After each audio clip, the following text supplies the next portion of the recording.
Untuk yang punya Kak Kamal tadi udah selesai ya berarti dari tambahan-tambahan berkenaan sama bentuk kayak ini masih bisa dimaksimalkan untuk parafrase, urutan-urutannya juga boleh banget teman-teman gonta-ganti asalkan tidak menyalahi aturan subject verb agreement. Itu ini dari Kak Kamal. Terus yang udah lagi itu tuh dari Kak Rafael yang ngerjain soal kedua. Untuk soal kedua di sini, the line chart displays the average comparison between radio and television spectators every day in the year of sekian. Karena di sini Kak Rafael kan ada tambahannya buat bulan ya, jadi boleh banget untuk dikasih tambahan mengenai bulan, lebih spesifiknya seperti apa, nggak cuma dari tahunnya aja.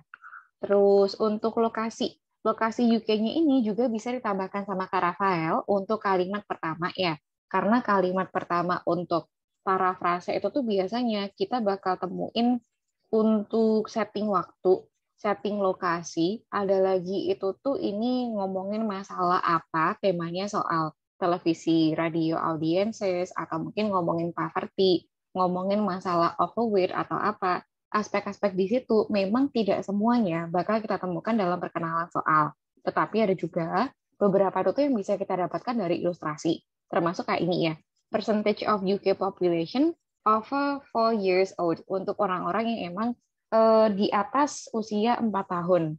Terus ini lokasinya UK. Ada lagi untuk waktunya itu tuh lebih dikasih bentuk spesifik Oktober sampai Desember. Jadi bisa juga teman-teman lihat parafrasenya dari penjelasan ataupun apa yang disampaikan oleh soal. Terus ada lagi itu tuh yang disampaikan Kak Rafael buat di overview itu tuh nanti boleh dibuat lebih singkat ya. Soalnya kalau yang disampaikan di sini informasinya kan sangat mendetail, cukup mirip sama fungsinya paragraf body. Body 1, body 2 itu kan cukup detail ya. Oke, kategori A begini, jam sekian seperti apa, prefer watching-nya bla bla bla. Nah, ini sangat mendetail sehingga sama Kak Rafael bisa pilih salah satu yang paling menonjol, satu kalimat aja itu tuh sekiranya udah mewakili Kak. Jadi kayak yang aku sampaikan di bagian sini nih. Ini bisa teman-teman gunakan sebagai rujukan utama ya. Untuk paragraf introduction, kalimat yang pertama berisi parafrase soal, terus ada lagi itu tuh untuk kalimat yang kedua ini berisi overview. Jadi inti dari overview bukan ke banyak-banyakan kata, bukan ke detail-detailnya kata, tetapi dari satu kalimat yang sama ini, kita tuh udah berhasil memberikan hal utama pada poin yang feature-nya paling kelihatan menonjol. Misal, teman-teman tuh bakal lihat dari data paling besar sama data yang paling kecil, most popular sama least popular. Atau mungkin nih, kita bakal lihat berdasarkan tren datanya. Tren datanya itu tuh masuk sama tren data yang paling tinggi gitu. Paling tinggi dimiliki oleh kategori A, paling rendah dimiliki oleh kategori yang C. Kita sampaikan tren data kenaikan dimiliki oleh A, yang lainnya mengalami penurunan. Bisa juga. Yang penting, di sini tuh kita bakal berikan summary secara ringkas, tapi udah mewakili dari keseluruhan ilustrasi. Gitu. Sehingga untuk Kak Rafael, kembali sama soal yang nomor 2 tadi ya, penjelasan di bagian overview itu tuh nanti boleh disingkat, satu itu, terus yang kedua, silahkan berikan transisi. Transisi kayak yang aku jelaskan di awal tadi ya, kayak ini mau diawali pakai it is evident that, overall, in general, atau mungkin it can be highlighted, that, dan seterusnya, biar nanti kita lebih maksimal untuk penilaian dari koherensi dan juga kohesi. Terus selain itu tuh, dari tambahannya lainnya itu tuh untuk masalah ke tenses utamanya yang disampaikan sama Kak Rafael di kalimat 2 sampai terakhir itu kan ada ya yang disampaikan dalam bentuk past tense kayak were. Terus ada lagi itu tuh yang disampaikan dalam bentuk present are still low. Ada lagi itu tuh is shifting, this is caused. Ada lagi juga ke bentuk start seeing a decline. Nah, itu tuh banyak banget bentuk-bentuk yang disampaikan dalam present simple. Padahal kalau kita sampaikan dalam bentuk present simple kurang relevan sama soal yang emang untuk laporan data di masa lalu. Sehingga kalau laporan datanya ini emang di masa lalu, harapannya kita secara konsisten bisa kasih penjelasan yang emang masuknya itu tuh untuk ke past tense. Gitu. Ini untuk dari punya Kak Rafael. Terus dari punya Kak Rafael, yang udah lagi dari Kak Sandra yang percentage untuk yang ini, sama satunya lagi untuk yang soal nomor 3. Oke. The line graph displays the percentage of people in UK who used harus lampau karena udah lewat who used radio and television all entire day between sekian to sekian. Overall, almost half population in UK watch TV from sekian to sekian, koma, whereas about, ini dikasih persen nih sama Kak Sandra. Jadi untuk yang bagian sini Kak, sama sekali tidak boleh kita masukkan persennya ada berapa, kalau kita itu tuh kasih overview. Karena point overview kan kita kayak kasih gambaran secara general ya. Oke, ada ternyata kenaikan, penurunan. Puncaknya kapan? Puncaknya kapan? Tetapi kalau kita mengatakan puncaknya ini hampir menyentuh angka 50%, ini di angka 25% atau sekian, ini udah masuk ke detail data, dan detail data itu tuh harusnya kita sampaikan untuk paragraf body. Gitu. Jadi untuk yang perlu diganti sama Kak Sandra, yang paragraf ini tuh untuk bagian overview, detail data tidak boleh kita masukkan. Kemudian nanti itu tuh bisa dicek sama titik komanya ya, dikasih tahu ini satu klausa baru, koma, whereas, dan seterusnya.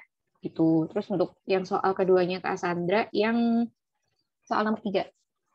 The bar charts illustrate the graduate and postgraduate UK students did after finishing college in sekian. Ini dari subject of agreement-nya perlu direview kembali. It can be clearly seen that most of them continued their study well. The voluntary work, the list destination. Ini aku bawa ke papan tulis dulu ya. Untuk subject of agreement-nya sendiri, teman-teman harus hati-hati ya kalau kita mau parafrase, apakah dia menggunakan bentuk kayak relative pronoun, atau dia itu tuh menggunakan bentuk kayak tambahan-tambahan tertentu juga. Kalau struktur kalimat yang kita gunakan di parafrase berbeda, nah nanti itu tuh kita harus hati-hati. Misalnya, the bar chart illustrate the graduate and postgraduate UK students. Ini nih bener nih, kalau kita menggunakan illustrates bla bla bla, karena setelah ada subjek utama, ini udah ada verb, otomatis yang dibutuhkan kita udah ketemu objeknya. Si objek ini nggak mungkin kita ikuti pakai did, karena did ini merupakan verb asli.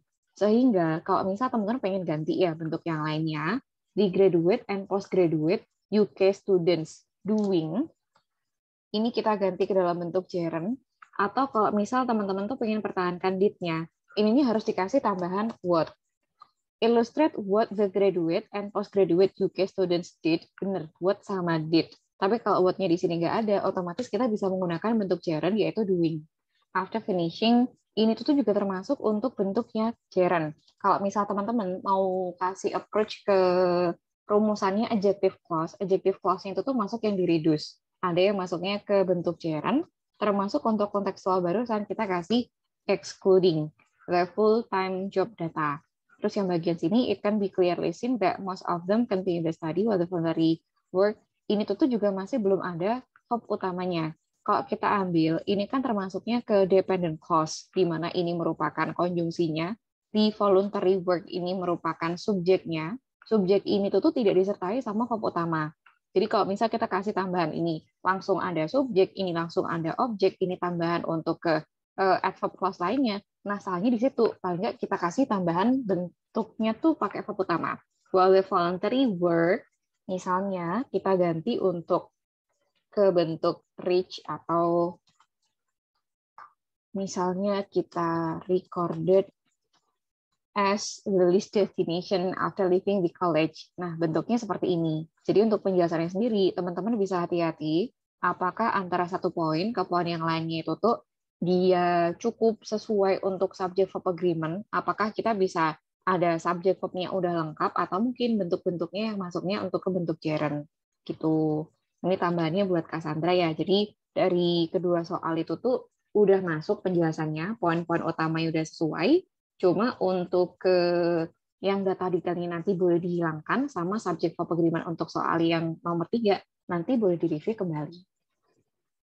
Terus selain dari Kak Sandra, yang udah lagi Kak Asril ngerjain yang nomor 2 untuk bagian sini. The chart below displays the rate of audience in UK consuming television and radio throughout the day from sekian ke sekian. Consuming ini nih kontekstualnya kurang sesuai, Kak. Kalau kita ngomongnya soal makanan, itu tuh cocok nih. Misalnya consuming pizza, consuming hamburgers, kayak penjelasan isi di atas ya, boleh. Cuma kalau teman-teman kontekstualnya lebih ke kita nonton sesuatu, kita bisa mengarah ke kayak view, watch, atau mungkin ke listen. Jadi kontekstualnya consuming nanti boleh diganti sama Kak Asril. Terus untuk kalimat yang kedua, overview nih. The frequent time of audience were consuming television radios. television compared with the other time. Ini tuh nanti subject verb agreement-nya boleh di-review kembali ya Kak Asril. Jadi untuk yang bagian overview ini, grammar-nya itu tuh masih perlu dicek kembali dari subject verb agreement yang kurang tepat. Untuk yang pertama, ini aku sarankan pakai transisi, sama seperti penjelasan yang bagian awal. Terus ada lagi the frequent time of audience were consuming television. Ini jelas dia itu kurang tepat secara kontekstualnya salah. Television radio was between sekian. Ini tuh juga salah karena ada verb utama auxiliary. Kok di belakang ada auxiliary lagi? Otomatis kan ini double verb ya. Nggak ada tambahan mau diarahkan ke adjective clause, ke adverb clause. Sehingga salah satunya kita harus ngalah. Misalnya begini. The frequent time of audience consuming, ini salah nih consumingnya. Ini verb-nya boleh diganti ya.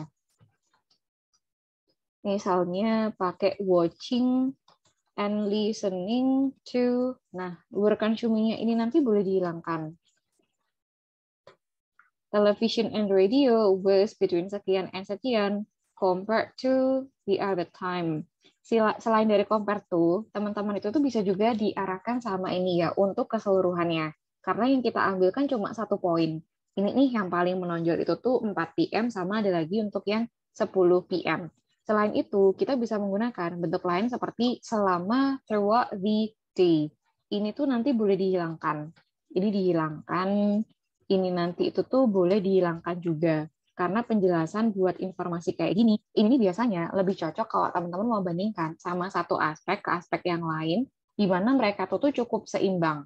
Gitu. Jadi kalau mereka tuh seimbang nih, oke, yang pertama itu tuh emang punya angka cukup tinggi, yaitu angka 10. Cuma untuk yang bagian sini, dia tuh sedikit lebih rendah dibandingkan sama yang B dan seterusnya. Cuma kalau penjelasan di sini kan dia nggak cocok ya kalau kita masukin compared with other time. Jadi ini tuh nanti boleh dihilangkan. Terus untuk yang bagian sini, throughout the day ini kan sama halnya kayak yang disampaikan di kalimat yang pertama. Otomatis kalau teman-teman pertahankan bentuk yang sama, informasi di sini tuh bakal kena LR karena ada redundancy kata-kata yang sama. Gitu. Jadi kalau untuk tambahannya buat Kak Asril, yang masuknya itu untuk komponen utama, komponen utamanya udah masuk, cuma dari subject verb agreement-nya itu tuh nanti boleh berhati-hati gitu. Ini dari Kak Asril. Terus yang udah lagi dari Kak Ananta untuk yang soal kedua, radio sama televisi. The graph provides information on the percentage of all the radio and television viewers in the UK in sekian. Untuk viewersnya Kak, ini kan kontekstualnya cocok untuk yang bagian televisi ya, cuma untuk radionya kan harus bentuk yang baru, pendengar radio. Jadi nanti boleh ditambahkan radio listener sama television viewers. Terus kalau untuk ke adverb of time-nya sendiri, karena cuman tambahkan ke parafrase soal biar lebih precise. Terus untuk bagian kedua, overview boleh dikasih transisi. Kemudian the graph shows that radio listeners were higher during the day and visibility for television viewers was higher at night. Oke, untuk inti utamanya udah masuk, cuma nanti sama Kananta boleh ditambahkan ini ya transisinya. Terus selain dari soal tersebut, ada lagi yang soal keempat. The chart shows the percentage of men and women who were overweight in Australia from sekian ke sekian. Nah, ini harus diparafrase ya. Karena ini kan sama sekali nggak ada yang berbeda dari tambahannya percentage yang who were overweight dari sekian sama sekian. Harus teman-teman parafrase mau diarahkan sama bentuk yang baru, Australian males and females, atau mungkin urutannya ini mau diganti sesuai sama subject verb agreement. Asalkan kita tuh jangan sampai menggunakan bentuk yang sama, exactly the same kayak di soal, karena nanti itu bakal kena dari parafrase dan lexical resource-nya redundant gitu. Terus untuk yang kalimat kedua, it can be seen in the chart that males in Australia increase their weight more rapidly than females in Australia, but there was a decrease in males weight from sekian to sekian. Untuk poinnya udah masuk, yang perlu diperhatikan di sini, Australia itu kan 3 kali di-mention ya. Teman-teman tuh sebenarnya cuma nge-mention ini sekali itu tuh nggak apa-apa. Karena pada soal kali ini kita kan cuma mendapatkan satu lokasi yaitu Australia ya. Jadi kalau kita sampaikan ini nih ada di Australia tahunnya sekian sampai sekian di bagian parafrase itu tuh udah cukup. Cuma nanti untuk di bagian overview, bagian body, teman-teman tuh nggak perlu kasih tambahan Australia, Australia, Australia. Karena kan lokasinya cuma sama, informasi tunggal ya, cuma dia aja. Nah, ya udah kita sampaikan buat Australia aja ini di bagian parafrase. Gitu. Ini untuk tambahannya buat Kak Ananta. Untuk masalah komponen utama udah masuk, tapi redundancy-nya nanti boleh di-review kembali dan di parafrase lebih lanjut. Selain dari Kak Ananta, yang udah selesai lagi dari Kak Kamal yang radio televisi. Untuk soalnya, the line chart, line itu biasanya pakai graph. Line graph informs the percentages of UK audiences of radio and television from sekian ke sekian. It is evidence, evidence-nya harus dalam bentuk yang ini ya Kak, si adjective evident pakai T. It is evident pakai T that UK people enjoyed radio the most at sekian, while the most favorite time to watch television was sekian. Oke, udah aman, udah bisa dipertahankan. Subject verb agreement juga nggak ada kesalahan mencolok gimana-gimana. Ini dari Kak Kamal. Terus dari Kak Petrus yang poverty rates. Poverty levels among the United States population sekian were illustrated in the bar chart which categorized based on age and sex. Boleh diganti juga sama teman-teman ya, kayak approach yang disampaikan Kak Petrus. Meskipun kita mungkin nggak tahu nih ini sinonimnya kayak apa, cuma kalau kita lihat parafrase kan dia tuh nggak selalu ya arahnya ke sinonim. Bisa kita arahkan sinonim. Misalnya kayak illustrate sama provides, atau mungkin kita kasih kelas kata yang berbeda, live, life. Ada lagi tuh urutan yang kita bolak-balik, itu tuh juga masuk. Overall poverty levels were quite fluctuative based on age categories. On the other hand, women almost consistently showed higher rates than men in each age of groups. Alright, untuk overallnya udah baik. Terus kalau untuk penggunaan on the other hand, Kak, struktur kalimat yang dibutuhkan sama konjungsi on the other hand biasanya itu tuh bakal menekankan kedua belah pihak. Misalnya begini ya, in one side, bla bla bla, on the other hand, bla bla bla. Jadi untuk on the other hand itu tuh dia nggak yang otomatis salah banget, enggak. Cuma yang lebih commonly used, kita sering ketemunya itu tuh dalam situasi kayak barusan. Di satu sisi seperti ini, di sisi yang lain seperti ini. Baru ini nanti kita lebih cocok untuk isiin sama on the other hand. Cuma kalau untuk situasi kalimat yang disampaikan di overview-nya Kak Petrus, itu tuh dia belum terlalu menunjukkan antara satu sisi dan juga sisi yang lainnya. Terus untuk soal keduanya dari radio and TV. Di line graph cuma satu aja, line graph reveals the comparison of radio and television's attendance during the day among UK households in sekian. Karena ada bulannya, nanti boleh juga ditambahkan sama teman-teman. Overall, there was a significant difference in pattern of the audience. Most of the television users watch in the afternoon, while radio listeners ini tuh jatuhnya jadi were ya. While radio listeners was mostly active in the morning. Untuk afternoon-nya, oke, udah masuk. Afternoon sampai ke evening ya berarti, Kak. Nanti boleh disampaikan juga, nggak cuma waktu sore aja. Kalau kita bilang sore kan cuma sebatas sini ya. Tapi malam itu tuh enggak. Jadi boleh disampaikan sampai ke malam juga. Itu dari tambahannya buat Kak Petrus. Terus dari Kak Petrus, dari Kak Sandra, iya sama-sama Kak. Terus dari Kak Bonita, overview sebaiknya berapa kalimat nih?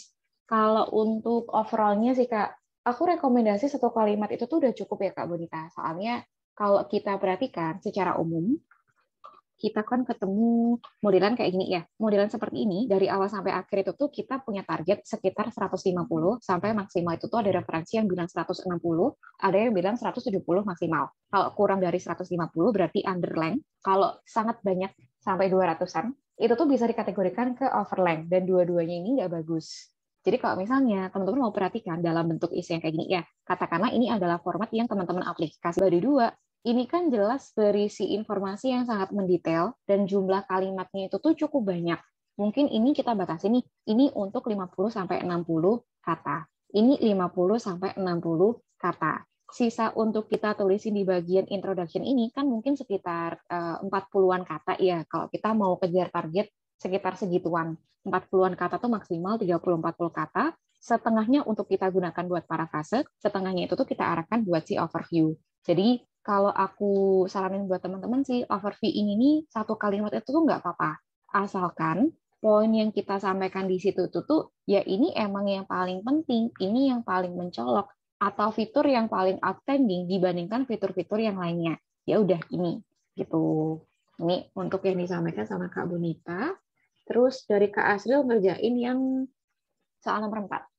Soal nomor 4. Oke. The graph reveals the rate of overweight men and women in Australia between sekian and sekian according to harus ada tambahan preposisinya. According to the data accumulated, the numbers of overweight men were, karena di masa lalu otomatis kita berkepastian ya Kak Asril. The numbers of overweight men were always higher than the overweight women in each of years that were data accumulated. Hati-hati sama spelling accumulated. Terus each years. Oh, ini nih boleh diganti ke bentuk yang baru, Kak. Aku langsung ketikin ke chat Zoom ya. In each year of the data was accumulated. Itu cuma subject verb agreement di situ aja. Cuma kalau untuk overall-nya udah aman. Terus ada lagi, oh udah selesai ternyata. Dari Kak Asril, iya sama-sama Kak Asril. Dari Kak Petrus, oh iya Kak, whispernya sering kelupaan. Terus dari Kak Bonita, kalau satu kalimat berarti ambil yang terendah sama tertinggi gitu kan ya Miss? Berarti pakai kata-kata yang bisa menunjukkan comparison juga ya dalam satu kalimat itu kali ya. Nah iya Kak, kalau ngomongin masalah ke pemilihan fitur di sini ya, fitur di sini kan sebenarnya itu tuh macam-macam.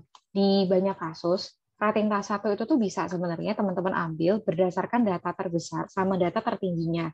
Kayak yang kita sebutin buat soal yang bagian sini. Data tertingginya kan further study ya. Oke, ternyata in general ataupun overall, data terbesarnya itu tuh yaitu further study di kedua level. Sedangkan yang paling rendah yaitu voluntary work. Bisa hampir di setiap situasi untuk ngambil overview dengan approach terbesar sama terkecil ini bisa kita lakukan. Cuma di beberapa situasi Kak, kadang-kadang ada juga ya tambahan-tambahan yang kita tuh ketemu kayak gini. Kalau kita mengatakan terbesar sama terkecil itu tuh kesannya malah kayak kurang disarankan.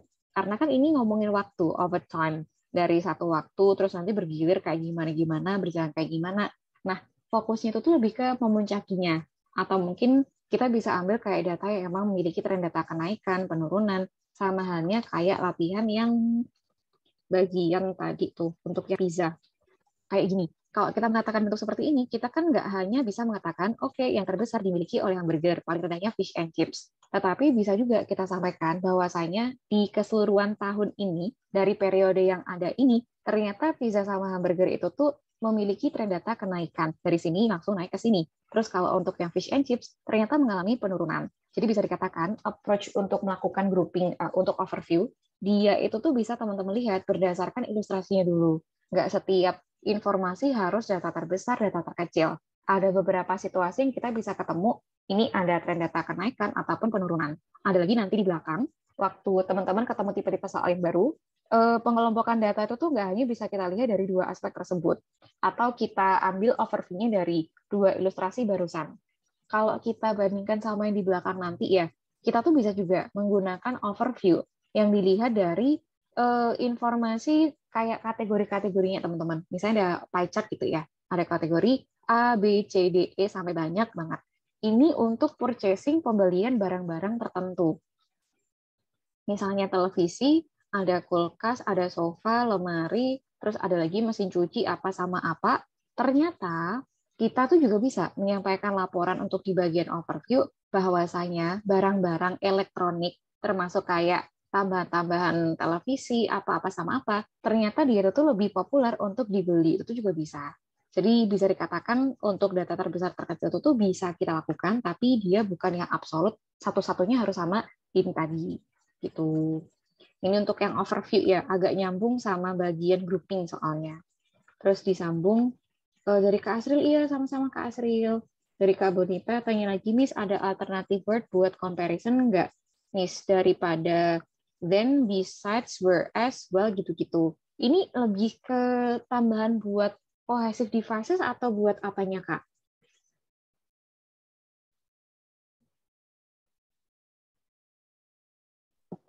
Oh, mungkin itu kali ya, Miss, yang dimaksud kohesif. Jadi kayak kan kalau kita udah bahas misalnya tadi pizza sama burger itu mengalami kenaikan, sedangkan fish and chip begini-begini gitu kan, itu kan dalam satu kalimat kan, kayak gitu. Ini berarti untuk fungsi overview? Iya, overview. Oh, oke. Kalau yang fungsi overview ini, Kak, karena kan memang dalam satu kalimat tadi ya rata-rata. Kalau untuk penggunaannya, sebenarnya list yang disampaikan sama Kak Bonita itu tuh udah masuk sih, kayak penggunaan kayak then, besides, whereas, while, itu tuh udah masuk. Selain itu tuh kalau kita mau kasih highlightnya emang cuma satu aja gitu ya. Yang paling menonjol, kalau kita ketemu data paling tinggi gitu. Misalnya di mana ya soalnya?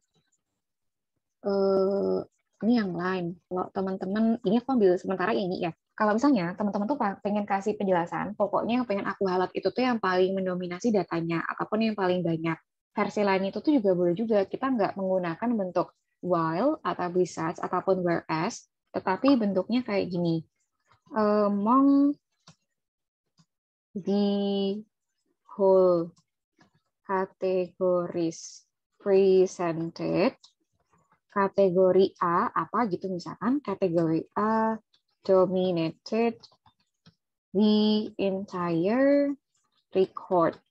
Bentuk seperti ini tuh juga bisa teman-teman gunakan untuk overview ya. Kalau misal kita ketemu sebuah soal, di mana soalnya itu tuh ada kategori A, B, C, D, macam-macam.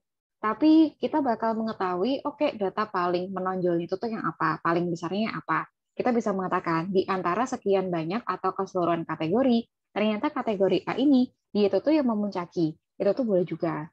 Terus kalau versi lainnya itu tuh apa ya? Kayak kita menggunakan while, tapi while ini kan sering banget ya digunakan kayak kalimat pertama bla bla bla, koma, while yang kedua bla bla bla. Versi lainnya, teman-teman juga bisa balik dengan format kayak gini, while kategori A experienced a significant increase,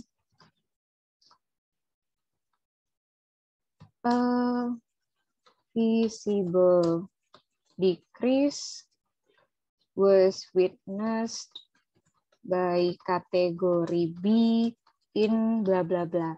Bentuk kalimat seperti itu juga bisa teman-teman gunakan untuk bagian dari overview. Jadi emang untuk overview ini nih cukup khasnya itu tuh emang kita bakal cari yang paling menonjol ya. Cuma kalau struktur kalimat sebenarnya kembali sama teman-teman mau menggunakan bentuk yang well kategori A bla bla bla bla bla bla, atau mungkin kita menggunakan langsung ini tuh menggunakan awalan transisi apa, yang pertama bagaimana, kemudian yang selanjutnya apa. Karena pada dasarnya kan kita kasih comparison ya, jadi otomatis untuk cohesive devices yang paling sering kita temukan atau direkomendasikan, itu tuh jenis whilst. Ada lagi Kak, besides, whereas, ataupun while. Gitu. Gimana dari Kak Bonita, apakah menjawab pertanyaannya? Sama satu lagi untuk introduction. Bisa berarti emang sudah tertulis kalimat intro yang nantinya bakal kita parafrasakan ya, Miss. Iya, bener Kak. Rata-rata soal tuh bentuknya kayak gini. Ini kayak dikotakin gitu, Kak. Kita tuh biasanya bakal dapat arahan, silakan diselesaikan dalam waktu 20 menit. Ini perkenalan yang akan kita gunakan sebagai cikal bakal dari parafrasa kita. Terus untuk perintahnya summarize ini sebenarnya untuk jawabannya overview, inti utamanya apa silakan di-highlight. Sama yang terakhir, word at least sekian itu tuh untuk mengingatkan bahwasanya isi ini tuh harus mencapai angka tertentu. Gitu. Cuma kalau beberapa situasi nih Kak Bonita, nggak setiap soal tuh menampilkan perkenalan yang sangat mendetail. Kadang ada beberapa situasi juga informasi detailnya malah ditaruh sama ilustrasi. Sama halnya kayak yang soal ini nih. Soal ini kan perkenalan itu tuh tidak menyebutkan lokasi. Terus waktunya pun juga cuma tahunnya. Itu untuk audiens yang 4 tahun ke atas, lokasinya di UK, bulannya pun juga udah disediakan. Jadi bisa dikatakan untuk cikal bakal utamanya teman-teman. Cuma aku sarankan, silakan cek-cek juga dari ilustrasi apakah sekiranya ada informasi yang gitu. Ini sih untuk penjelasan dari pertanyaannya teman-teman. Terus kalau untuk tugas di rumah nanti ya, habis ini bakal aku kirimkan ke Google Classroom, jadi sama seperti biasa. Untuk pengerjaannya gini nih teman-teman. Kalau untuk 4 soal ini, tadi kan tugasnya di kelas untuk memilih 2 aja ya. Jadi misal, tadi itu tuh aku udah ya, berarti yang digunakan sebagai PR adalah nomor 1 sama nomor yang terakhir keempat. Kalau misalnya teman-teman di kelas itu tuh udah mengerjakan soal yang nomor 1 sama soal yang nomor 2, nomor 3 sama nomor 4 ini kan di itu tuh masih belum. Nah, 3 sama 4 ini yang akan digunakan sebagai PR-nya teman-teman di rumah. Gitu. Terus kalau untuk formatnya nanti, teman-teman bakal diarahkan untuk mengerjakan tugas yang nanti itu tuh disampaikan ke MS Word ya, bukan Google Docs, melainkan MS Word. Untuk judul dokumennya nanti bakal disertakan di instruksi, silakan diikuti. Jangan sampai lupa untuk kasih namanya siapa aja di dokumen yang akan diupload gitu. Ini. Terus dari 20 menit itu untuk graphs aja atau keseluruhan writing miss. Untuk writing tas 1, Kak. Jadi writing itu kan 1 jam ya. Waktu teman-teman real test, 3 jam itu tuh 1 jam pertama untuk listening. Terus 1 jam kedua untuk writing, untuk reading, 1 jam terakhir biasanya buat writing. Nah, 1 jam yang terakhir ini memuat soal untuk tas 1 sama tas 2-nya. Jadi untuk yang tas 1-nya nanti, kita disarankan mengerjakan selama 20 menit, coba yang tas 2-nya untuk 40 menit. Gitu.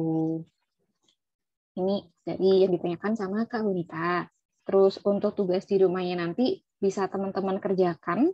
Hati-hati sama instruksi dan juga tambahan-tambahan yang kita pelajari hari ini. Kalau sejauh ini kita udah aman, tinggal ke penyelesaian tugas di rumah aja. Mungkin kita bisa mengakhiri kelasnya sampai sini dulu ya. Wassalamualaikum.